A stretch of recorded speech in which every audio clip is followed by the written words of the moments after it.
Hi friends, action king Arjun తన కుమార్తె ఐశ్వర్య అర్జున్ని మళ్ళీ మరొకసారి తెలుగు ప్రేక్షకులకు పరిచయం చేయడం కోసం సీతా పయనం అనే సినిమాను తీశారు. ఈ సినిమా ఎన్నో కష్టాలు ఎదుర్కొని రిలీజ్ అయింది. ముఖ్యంగా మేకింగ్కి ముందే ఈ సినిమా ఆగిపోయింది. విశ్వక్ సేన్ ఇందులో హీరోగా నటిస్తానని ఒప్పుకొని మళ్ళీ ఈ సినిమాలో హీరో క్యారెక్టర్కి చాలా తక్కువ రోల్ ఉంది, తక్కువ వెయిట్ ఉంది అని తెలుసుకొని మానేసినట్టున్నాడు.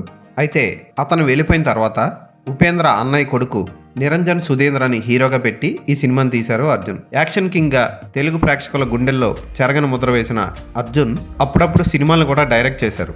జై హింద్ లాంటి సినిమాలు దానికి ఉదాహరణ. ఈ సినిమాలో ప్రకాష్ రాజ్, అర్జున్, ధ్రువ్ సర్జా స్పెషల్ అపీరియన్స్లు కూడా ఇచ్చారు.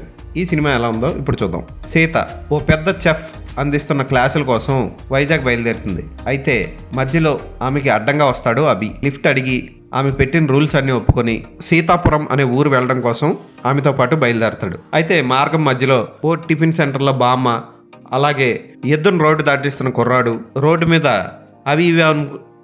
అవి ఇవి అమ్ముకునే చిన్న పాప, ఇలా చాలామంది అడ్డం వచ్చి హీరోయిన్ జర్నీని స్లో చేస్తారు. వాళ్ళు అలా స్లో చేయడం వల్ల ఆమె ఓ పెద్ద ప్రమాదం నుంచి బయటపడుతుంది. ఆ ప్రమాదం ఏంటి, అసలు అభి ఈమె కారు ఎందుకు ఎక్కాడు, ఇవన్నీ తెలుసుకోవాలంటే సినిమా చూడాలి. మర్చిపోయాను, అర్జున్ కూడా హీరోయిన్ ప్రయాణానికి అడ్డం వస్తాడు. ఇలా చాలామంది అడ్డం వస్తారు. అవన్నీ తెలుసుకొని హీరోయిన్ వాళ్ళందరికీ థ్యాంక్స్ చెప్పడానికి మళ్ళీ రివర్స్లో మళ్ళీ ఇంకోసారి ప్రయాణం చేస్తుంది. ఈ సినిమాకి మంచి కథ, మంచి కాన్సెప్ట్ ఉంది. అయితే బ్రహ్మోత్సవంలో మహేష్ బాబు టాప్లెస్ కార్ వేసుకొని రోడ్ల మీద తిరుగుతున్నట్లు హీరోయిన్ కూడా టాప్లెస్ కార్ వేసుకొని రోడ్డు మీద తిరుగుతూ ఉంటుంది. అయితే అప్పుడప్పుడు వర్షం పడుతున్నప్పుడు గ్రాఫిక్స్ వర్షం ఆ అమ్మాయి టాప్ను క్లోజ్ చేసి వెళ్తూ ఉంటుంది. ఈ మధ్యలో సీతాపురంలో కొన్ని సీన్లు జరుగుతాయి. ఆ ఊర్లో ఇరు వర్గాలు కొట్టుకోవడం, మళ్ళీ ఓ చిన్న కుందేలు పిల్ల కోసం పెద్ద పెద్ద మల్ల యుద్ధాలు, ఇవన్నీ ఎందుకు, అసలు ఈ కథ ఏంటి, అసలు ఏం జరుగుతుందో అని ఫీలింగ్ కలిగిస్తాయి. ప్రకాష్ రాజ్ పెద్ద తరహా పాత్ర, ఇవన్నీ చాలా సినిమాల్లో చూసాం మనం. సత్యరాజ్ పోషించిన తండ్రి పాత్ర ఓకే పర్వాలేదు అనిపిస్తుంది. కోవై సర్ల బామ్మ పాత్ర కూడా ఓకే పర్వాలేదు, ఆమెకి సరిగ్గా మేకప్ చేసినట్లు అనిపించదు. ఇక సుధీంద్ర అయితే పర్వాలేదు, తనకి చాలా తక్కువ పాత్ర ఉంది. క్లైమాక్స్లో ఒక ఎమోషనల్ సీన్ తప్ప పెద్దగా యాక్టింగ్ చేయడానికి స్కోప్ లేదు. ఆయన ఉన్నంతలో బాగానే చేశాడు. ఇక సీత పాత్రలో ఐశ్వర్య అర్జున్ చాలా వరకు నటించింది, కానీ ఆమె ఫేస్లో ఎక్స్ప్రెషన్స్ అంత గొప్పగా పండలేదు. ముఖ్యంగా ఒక లిమిట్లోనే ఆమె నవ్వాలి, ఒక లిమిట్లోనే ఆమె ఏడవాలి అన్నట్లు ఒక గిరి గీసుకొని నటించినట్లు నటించింది. చూడ్డానికి ఆమె బాగానే ఉన్నా, పెళ్ళైన తర్వాత కూడా యంగ్గానే ఉన్నా, పక్కన సుధీంద్ర అనే కుర్రాన్ని పెట్టడం వల్ల ఆవిడ ఏజ్గా కనిపిస్తుంది. హీరో హీరోయిన్ మధ్య వచ్చే పాటలు బోర్ కొట్టిస్తాయి. అనూప్ అందించిన పాటలు ఒక్కటి కూడా బాగోవు. ఇక అర్జున్ ఉన్నంతలో ఆయన పాత్రని బాగానే నటించి చూపించారు.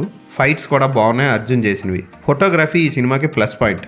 అయితే ఆ ఫోటోగ్రఫీని కూడా వెనకొచ్చే గ్రాఫిక్ సీన్లు చాలా వరకు పాడు చేశాయి. ఎడిటింగ్ చాలా చేయాల్సి ఉంది. అనవసరమైన సాగతీత ఉంటుంది. ఉదాహరణకి ధ్రువ సర్జా వచ్చిన సీన్లు మాత్రం చాలా లాగ్ ఉంటాయి. ఆవుని దూడని కలపడం కోసం అతను చేసే ప్రయత్నం, దానికి వర్షంలో మళ్ళీ ఫోన్లు చేసి థ్యాంక్స్లు చెప్పడాలు, ఇవన్నీ బాగా సాగినట్లు అనిపిస్తాయి. పొగరు సినిమాలో అతను పోషించిన పాత్రలోంచి అతను ఇంకా బయటికి రాలేదు అనిపిస్తుంది ఈ సినిమాలో అతను చూస్తే. దీనికి ముందు మార్టిన్ అని ఒక భయంకరమైన సినిమా తీశాడు ఆయన. సినిమా చూసిన వ్యక్తుల్లో సీట్లోంచి లేచి చక్కచక్క పరిగెత్తింది నేను మాత్రం, మిగతా వాళ్ళందరూ లేవడానికి కూడా ఎనర్జీ కోల్పోయారు. అలాంటి ధ్రువ సర్జా ఈ సినిమాలో కూడా అదే సినిమాలో అదే క్యారెక్టర్లో ఉండిపోయి నటించినట్లు ఉంటుంది. అయితే క్లైమాక్స్లో అర్జున్తో పాటు అతను పెళ్ళికి వచ్చే సన్నివేశంలో కొంచెం పర్లేదు, బెటర్ అయ్యాడు అనిపించింది. బిత్తిరి సత్తి, చాలామంది తెలుగు వాళ్ళు ఉంటారు సినిమాలో, ఫిష్ వెంకట్, వీళ్ళందరూ ఉంటారు. ఈ సినిమాని తెలుగులోనే తీసినట్లు అనిపిస్తుంది మనకి, ఎందుకంటే తెలుగు లిప్సింగ్ చాలా బాగా కుదిరింది. అయితే ఇలాంటి ఫ్యామిలీ రొమాంటిక్ డ్రామాకి హీరో హీరోయిన్ల మధ్య మంచి రొమాంటిక్ లవ్ సన్నివేశాలు ఉండాలి. రొమాంటిక్ అంటే మీరు వేరేది ఊహించుకోకండి. ఆ రొమాంటిక్ సీన్లు ఎక్కడా పండలేదు. ముఖ్యంగా హీరో హీరోయిన్ల మధ్య ఒక్క సన్నివేశంలో కూడా ప్రేమ కనబడదు. అది పెద్ద మైనస్ ఈ సినిమాకి. ఇక సీతా పయనం అని పేరు పెట్టి ఆమె ప్రయాణంతోనే ముగిస్తే బాగుండు. దానికి మళ్ళీ పెళ్ళి, ప్రేమ ఇవన్నీ యాడ్ చేయడం వల్ల ఆ పయనం చాలా స్లో అయింది, ల్యాగ్ ఎక్కువైపోయింది. సాయి మాధవ్ బుర్రా అందించిన డైలాగ్స్ ఏవి కూడా అంతగా హత్తుకోవు. ముఖ్యంగా క్లైమాక్స్లో వచ్చే సన్నివేశంలో వచ్చే డైలాగ్స్ కూడా వావ్, ఇక్కడ చెప్పేదంతా నిజం అన్న ఫీలింగ్ మనకి కలిగించదు. ప్రేక్షకుడు అందుకే కనెక్ట్ అవ్వలేకపోతాడు ఈ సినిమా చూసాక. ఫోటోగ్రఫీ ఒక్కటే ఈ సినిమాకి బెస్ట్ ప్లస్ పాయింట్. అందమైన లొకేషన్స్లో చాలా డబ్బు ఖర్చు పెట్టి తీశారు సినిమాని.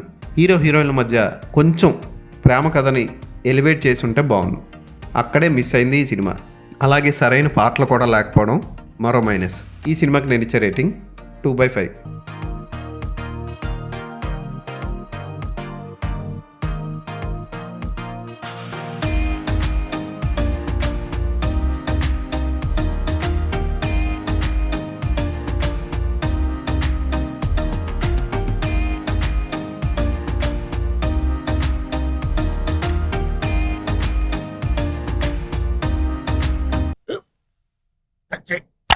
మన స్కూల్ బెంచ్ లాగా ఎంత గట్టిగా ఉందోరా.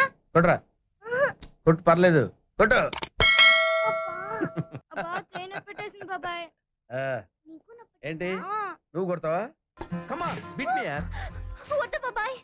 వాడిని నేను కొట్టడం లేదమ్మా, వాడినే నన్ను కొట్టమంటున్నాను. ఆ. నువ్వేం కంగారు పడక్కర్లేదు. అడుగుతావేంటి?